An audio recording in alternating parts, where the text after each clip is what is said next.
I received a wonderful question from a very young man that's framed as this: why do you have to work?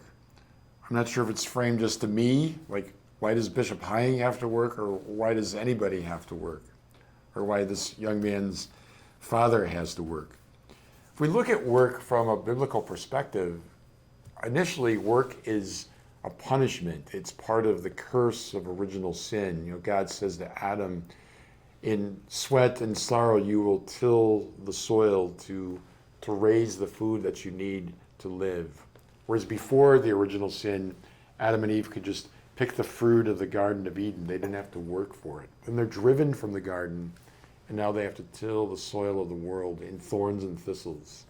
So we think about the hard work of farming. So scripturally, spiritually, originally, work seems to be a curse. Something that slaves do, or something that people of the lower class do for us as hired servants, that somehow a higher level of living or of freedom is to be free from work, or at least servile work. Think of the transformation that comes with Christianity. So the Son of God enters into the world and himself is a worker. The scriptures say that he's a carpenter, or more to it, a master builder, if you look at the original Greek. So the Son of God worked with his own hands in those mysterious hidden years of Nazareth longer than he worked in his public ministry. But in that embrace of physical labor, the Lord also sanctifies and changes our vision of what work means for us. So it's no longer a curse. It becomes our cooperation in the creativity of God.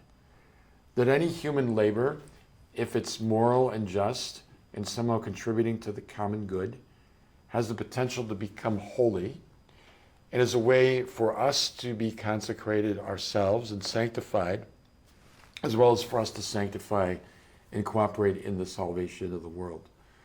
So especially for the lay people in the church, their work that they do every day is a sacred task, which the Lord has given them as a way of sharing in his creative power and in his sanctifying mission.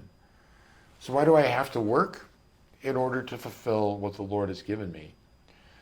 Sigmund Freud said many things that are erroneous and fallacious, but something that he said that makes sense to me is to live a sane, balanced life, we must learn how to do two things: to love and to work.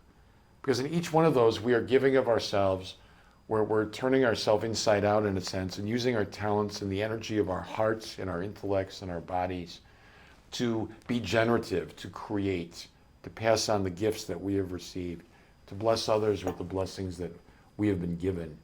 So in all of that, work reaches its sanctification, and in the beauty of the Christian vision of work, we become co-partners with God in the continuation of the creation of the world and the salvation of the human race.